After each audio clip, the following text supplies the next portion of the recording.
Hello दोस्तों, welcome back to our YouTube channel Pathshala Academy. दोस्तों, Indian polity की सीरीज में हमने जो यूनियन एग्जीक्यूटिव हैं और स्टेट एग्जीक्यूटिव हैं उनको पढ़ लिया है। ठीक है, अब एक लास्ट टॉपिक बचता है जो है कैबिनेट कमेटी। ठीक है, यानी कैबिनेट समितियां। ठीक है दोस्तों, कैबिनेट कमेटी कैबिनेट से अलग एक पावरफुल बॉडी बोल सकते हैं इसको, जिसका काम होता है कि कुछ मुद्दों के ऊपर अपनी राय कैबिनेट को देना या फिर कोई विशेष मुद्दा है उसका कोई हल निकालना। तो कैबिनेट कमेटी के अंदर जो स्पेशल मेंबर होते हैं, कुछ कैबिनेट के कुछ ऐसे मिनिस्टर होते हैं जो जिनके पास अहम मंत्रालय होते हैं। ठीक है, और उनको मतलब विशेष जानकारी होती है। ठीक है दोस्तों, अब कैबिनेट कमेटी के बारे में क्या संविधान में कुछ दिया गया है? पहला नंबर तो यही आता है कि संविधान में कैबिनेट कमेटीज के बारे में यानी कैबिनेट समितियों के बारे में कुछ दिया गया है या नहीं। तो पहला पॉइंट क्या है कि संविधान में कैबिनेट कमेटीज के बारे में कुछ मेंशन नहीं है। ठीक है, cabinet committees are extra constitutional bodies यानी कॉन्स्टिट्यूशन संविधान के अंदर इन संस्थाओं के बारे में कुछ नहीं दिया गया है। मतलब कैबिनेट कमेटीज के बारे में कुछ नहीं दिया गया संविधान के अंदर। ठीक है, इनका जो फॉर्मेशन है वो रूल ऑफ बिजनेस के अंडर हुआ है। रूल ऑफ बिजनेस क्या है दोस्तों? यानी जो सरकार के जो कार्य हैं उनको संचालन करने के लिए जो रूल बनाए जाते हैं, ठीक है, उनको बोलते हैं रूल ऑफ बिजनेस। अब रूल ऑफ बिजनेस में ये बात दी गई है कि आप कैबिनेट कमेटीज बना सकते हैं किसी भी मुद्दे के ऊपर। ठीक, अब क्या है इसके अंदर, मतलब कौन कौन सी कमेटीज होती हैं। ठीक है दोस्तों, कैबिनेट कमेटी है वो दो प्रकार की होती है। कैबिनेट कमेटी दो प्रकार की होती है। ठीक है दोस्तों, अब कौन कौन सी है? पहली होती है स्टैंडिंग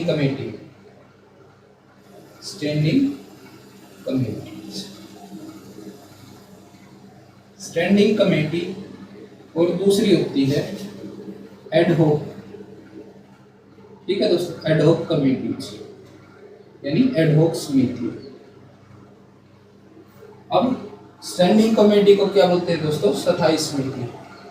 ठीक है, स्थायी समिति हिंदी में बोलते हैं स्थायी समिति, और इसको बोलते हैं अनौपचारिक या अस्थायी बोल सकते हैं आप। अस्थायी बोल दीजिए इसको, अस्थायी समिति। ठीक है, ये तो है इनका नेचर। इस स्टैंडिंग कमेटी स्थायी होती है, यानी ये एक बार बनाने के बाद भंग नहीं की जाती। और एडहॉक कमेटीज हैं वो अस्थायी होती हैं, मतलब जब इनकी जरूरत होती है। फॉर्म्ड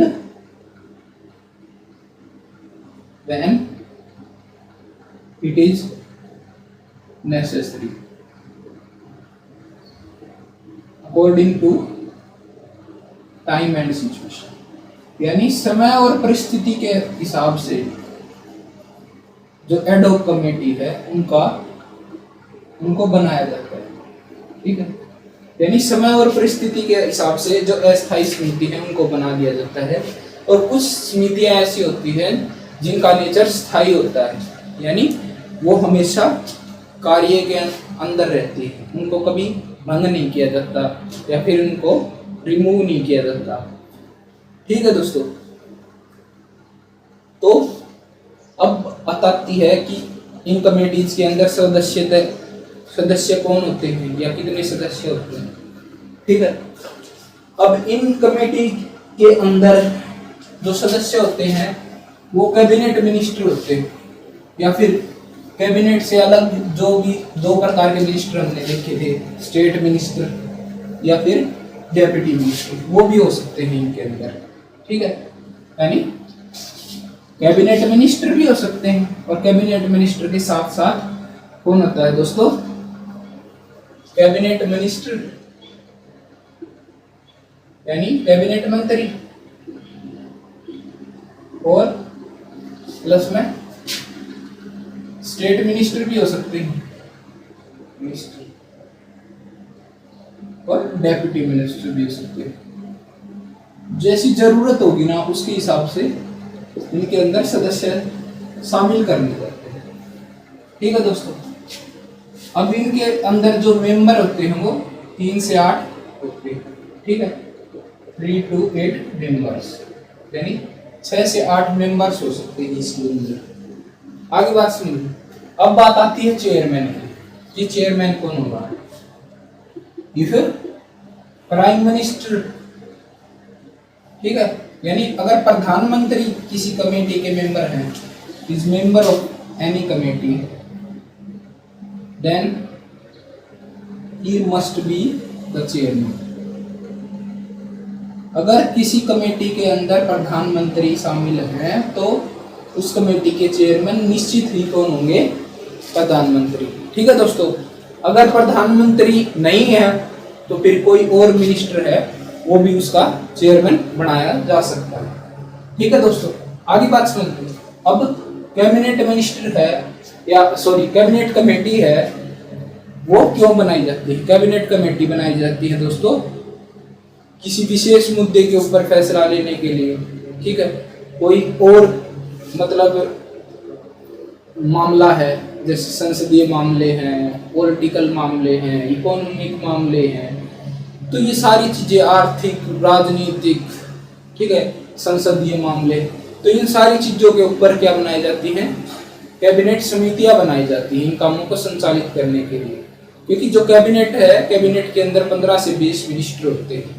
ठीक है, तो इतनी बड़ी जो एक संस्था है उसके अंदर एक समन्वय बनाना बहुत मतलब आसान काम नहीं होता, समन्वय बनाना।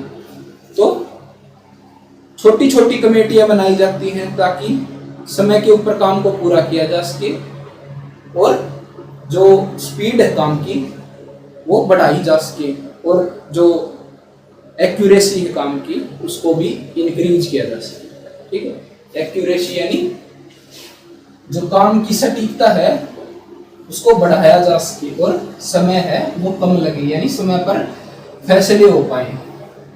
ठीक है दोस्तों, अब बात आती है कि कैबिनेट कमेटीज हैं कि दोस्तों कैबिनेट कमेटीज है उनका नंबर है वो समय समय पर घटता और बढ़ता रहता है। ठीक है दोस्तों, जरूरत के अनुसार कमेटी बना दी जाती है, एडहॉक कमेटी बना दी जाती है, क्योंकि एडहॉक अनौपचारिक है, उसी को बनाया जाता है। स्टैंडिंग वाली तो क्या होती है? फिक्स होती है, उसको एक बार बना दिया तो फिर उसको बंद नहीं करते। ठीक है, क्योंकि कुछ मैटर ऐसे हैं जो कॉन्टिन्यूसली चलते ही रहते हैं, जैसे पॉलिटिकल अफेयर है या फिर इकोनॉमिक अफेयर है या फिर आप मानिए पार्लियामेंट्री अफेयर है। तो ये सारी चीजें हैं, ये मुद्दे हैं, ये टॉपिक हैं, ये चलते ही रहते हैं, कभी खत्म न होने वाली चीजें हैं। तो इनके ऊपर जो कमेटीज बनी हैं वो लगातार काम करती रहती है। ठीक है, अब 1994 के अंदर कितनी कमेटी थी दोस्तों? 13। आगे बात सुनिए, 2010 में ये घट के होगी 10। ठीक है, फिलहाल 2019 की बात करें, 2019 में है ये आज। ठीक है, अब देख लेते हैं कुछ कमेटीज तो सेम है। जैसे पहला नंबर है committee on political affair,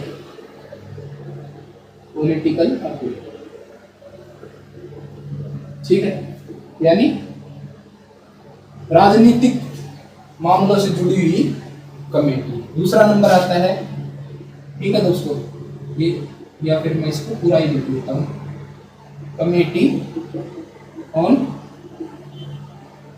economic affair, यानी आर्थिक मामलों के ऊपर, ठीक है। तीसरी आती है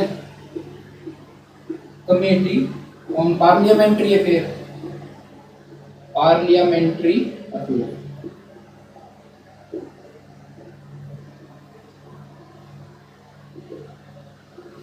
चौथी आती है दोस्तों कमेटी ऑन एकोमोडेशन, यानी आवासीय का जो मामले हैं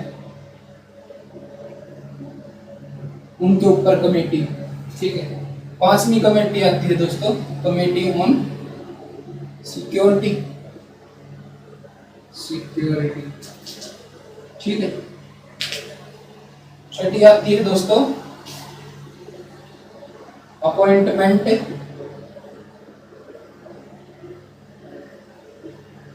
कमेटी ऑफ पार्लियामेंट, ठीक है। सातवीं आती है कमेटी ऑन इन्वेस्टमेंट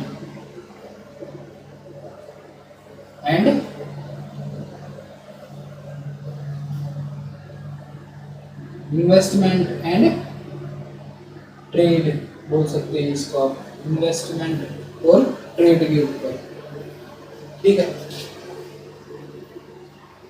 ट्रेड या फिर आज जो इसका नाम है ट्रेड की जगह क्या शामिल लिखते हैं इसको, ट्रेड एंड ग्रोथ, ठीक है। इसके बाद आता है committee on employment and skills. तो ये 8 कमेटी 2019 के अकॉर्डिंग दोस्तों ये 8 कमेटी है। पहली कमेटी है राजनीतिक मुद्दों से जुड़ी हुई कमेटी। इसके अंदर दोस्तों राजनीतिक मुद्दों में क्या आता है, जैसे डोमेस्टिक अफेयर है यानी जो घरेलू राजनीति है उससे जुड़े हुए मामले, या फिर फॉरेन अफेयर्स यानी दूसरे देशों से विदेश नीति, ठीक है। विदेश नीति और घरेलू जो राजनीति है उससे जुड़े हुए मामले इसके अंदर आते हैं। इकोनॉमिक अफेयर के अंदर आपको बताइए, इकोनॉमिक अफेयर में आते हैं दोस्तों आर्थिक मामले। तीसरी कमेटी है कि पार्लियामेंट्री अफेयर यानी संसद के जो भी कार्य हैं, संसद के अंदर कौन सा बिल पास होगा, कब सीटिंग होगी, कब मतलब ज्वाइंट सेशन होगा, कब कब मतलब संसद के अंदर और कोई बिल पास होगा। तो इन सब के ऊपर क्या है कि संसदीय कार्यों के ऊपर अलग से एक कमेटी बनी। अब कमेटी ऑन अकोमोडेशन, अकोमोडेशन का मतलब होता है आवासीय सुविधा, यानी आवासीय सुविधा के ऊपर भी एक कमेटी बनाई गई है, ठीक है। ये कमेटी सबसे ज्यादा चर्चा में थी फिलहाल के अंदर 2019 में, 2020 में भी देखेंगे, 2021 में, और फिलहाल भी ये चर्चा के अंदर है, ठीक है। क्योंकि रक्षा से जुड़े हुए जो भी फैसले हैं जिसके अंदर मतलब कोई रक्षा से जुड़े हुए उपकरण खरीदना है, किसी बिल को मंजूरी देना है, या फिर जब भारत ने सर्जिकल स्ट्राइक की थी उस टाइम भी ये कमेटी है वो बहुत चर्चा में आई थी। जैसे सीसीएस की बैठक नहीं बोलते, न्यूज़ के अंदर बोलते हैं कि आज सीसीएस की बैठक हुई, सीसीएस की बैठक में ये फैसले लिए गए, ये फैसले लिए गए। तो ये सारी जो बातें हैं वो किसके अंदर आती है, कमेटीज ऑन सिक्योरिटी के अंदर, ठीक है दोस्तों। अब बात आती है छठा नंबर पर। छठा नंबर वाली कमेटी है कि appointment committee of, sorry parliament नहीं, कैबिनेट। ये 6 नंबर में आता है कैबिनेट, ठीक है। ये एक बार ठीक कर लेना अगर आपने गलत लिख लिया हो तो, कि अपॉइंटमेंट कमेटी ऑफ कैबिनेट। अब इसके अंदर क्या आता है, इसके अंदर आती है दोस्तों अपॉइंटमेंट, जो बड़े बड़े जो सरकारी बैंक हो गया, बड़ी बड़ी पीएसयू है, या फिर और भी कोई सरकारी कंपनी है, उनके अंदर डायरेक्टर्स की नियुक्ति करनी है, ठीक है, या फिर किसी बड़ी अधिकारी की नियुक्ति करनी है, तो उसके अंदर ये कमेटी काम करती है। 7वीं कमेटी है इन्वेस्टमेंट एंड ग्रोथ। इन्वेस्टमेंट जैसे बाहर से कोई पैसा देश के अंदर लगाता है, फॉरेन डायरेक्ट इन्वेस्टमेंट, ठीक है, या फिर देश की जो प्रगति से जुड़ी हुई है उसके ऊपर, मतलब जो जो भी फैसले हैं उनके ऊपर एक अलग से कमेटी है। और 8वीं कमेटी है एम्प्लॉयमेंट और स्किल बिल्डिंग के ऊपर, यानी रोजगार और स्किल डेवलपमेंट से जुड़ी हुई 8वीं कमेटी, ठीक है। अब समय समय पर अलर्ट दिया ही है। इसके अंदर दोस्तों UIDAI के ऊपर एक कमेटी थी। UIDAI मतलब यूनिक आइडेंटिफिकेशन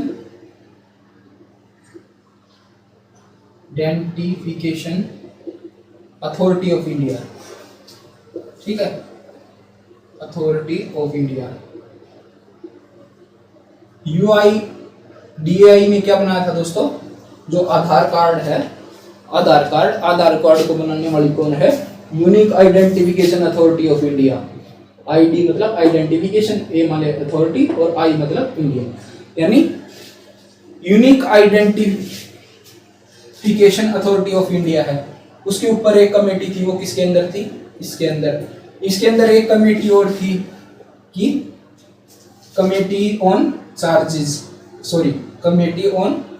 प्राइसेस, यानी जो अलग अलग चीजों के जो मूल्य है उसके ऊपर भी एक कमेटी बनाई गई थी।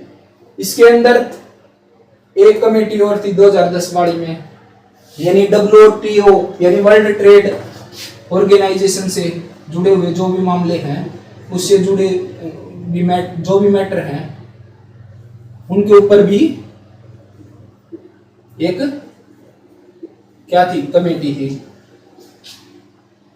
ठीक है दोस्तों। इसमें पहली वाली में क्या था, ड्रग्स के ऊपर भी जुड़े हुए थे एक दो, और प्राइसेस वाला भी था, इन्वेस्टमेंट वाला भी था, और बाकी जो ये ऊपर वाले political affair, economic affair, parliamentary affair, ये सारी चीजें थी, ठीक है। मतलब ये याद करने की जरूरत नहीं है, वैसे तो इनके अंदर से पूछा नहीं जाता, लेकिन ये एक जो ज्यादा चर्चा में है, एक तो ये याद कर लेना, और एक जैसे ये कमेटीज ऑन इकोनॉमिक अफेयर, ये दो चीज हैं, ये ज्यादा एग्जाम के पॉइंट ऑफ व्यू से ज्यादा इंपॉर्टेंट होती है।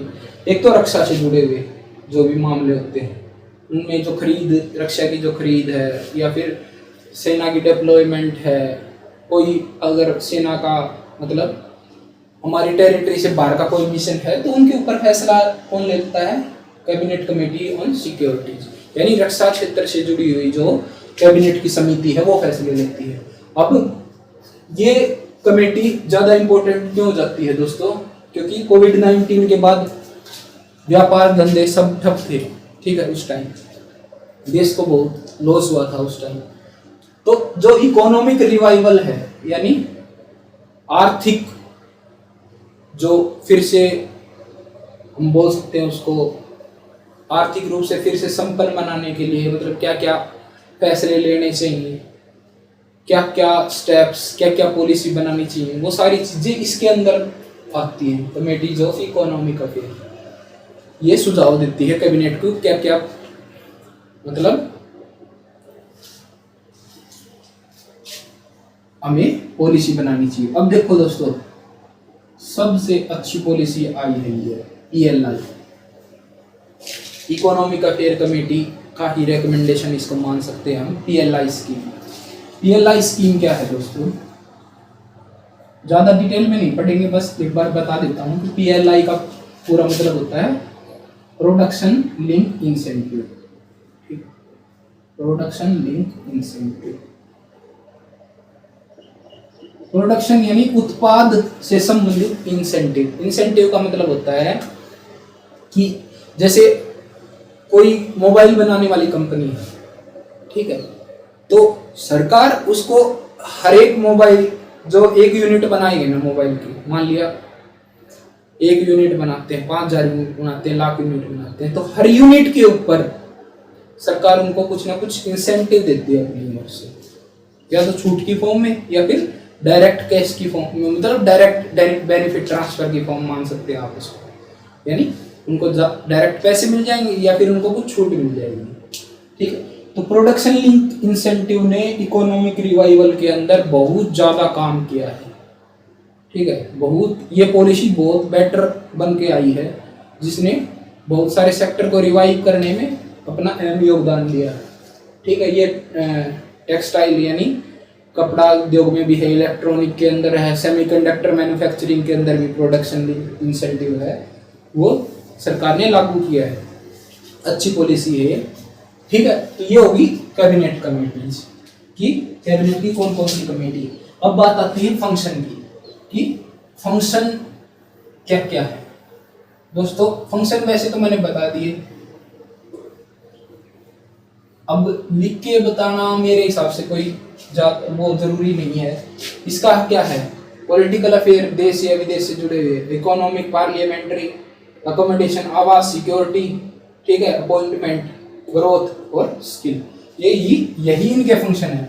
इनमें से पॉलिटिकल वाली आ गई, इकोनॉमिक वाली आ गई, और जैसे कैबिनेट कमेटी ऑन सिक्योरिटी जाए, इनके जो चेयरमैन है वो प्रधानमंत्री हैं।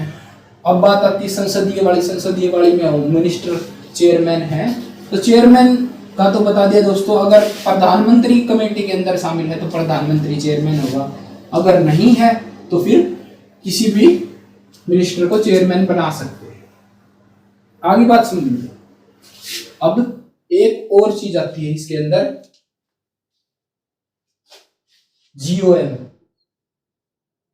ठीक है, जीओएम भी क्या होता है दोस्तों, ग्रुप ऑफ मिनिस्टर, यानी मंत्रियों का समूह। यह भी एक किस्म की समिति ही है। ठीक है, ग्रुप ऑफ मिनिस्टर यानी 2-3 मिनिस्टर को क्लब कर देते हैं किसी मामले के ऊपर फैसला लेने के लिए। ठीक है दोस्तों, दो से 3 मिनिस्टर किसी मामले के ऊपर मिलकर फैसला ले लेते हैं, तो उसको बोलते हैं जीओएम। जीओएम टाइम पे बनाए जाते हैं किसी भी मैटर के ऊपर, ग्रुप ऑफ मिनिस्टर है, इस समिति को बना दिया जाता है। ठीक है, अब ये तो है ग्रुप ऑफ मिनिस्टर, इसमें इससे ज्यादा इसमें कुछ भी नहीं है। ये विशेष मामलों के ऊपर ये फैसले ले लेते हैं। और क्यों लेते हैं, 2-3 ही क्यों होते हैं, क्योंकि ज्यादा अगर आदमी इसके अंदर इंक्लूड होंगे तो जो फैसले लेना है, समन्वय बनाना है, कोऑर्डिनेशन बनाना है, वो आसान नहीं होता। ठीक है दोस्तों, अब सेकंड एआरसी यानी एडमिनिस्ट्रेटिव रिफॉर्म कमीशन,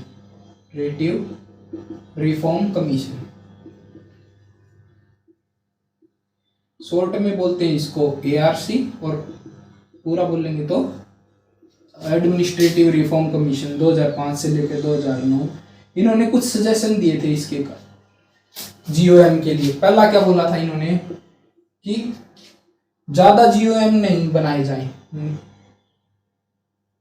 जीओएम है, उनका नंबर है, वो क्या होना चाहिए, कम होना चाहिए दोस्तों, क्योंकि ज्यादा जीओएम बना दिए मान लिया हमने, तो उनके मिनिस्टर हैं वो एक दूसरे से मिल ही नहीं पाएंगे, क्योंकि ज्यादा जीओएम बना दिए तो हर जीओएम की मीटिंग करवाना संभव नहीं होता, क्योंकि मिनिस्टर्स के पास और भी ज्यादा काम होते हैं अपनी मिनिस्ट्री से जुड़े हुए भी, और फिर उन्हें जीओएम में भी शामिल कर दिया तो ये संभव नहीं हो पाता। दूसरा क्या है कि अगर कम जीओएम बनाएंगे तो उनकी इफेक्टिविटी ज्यादा होगी।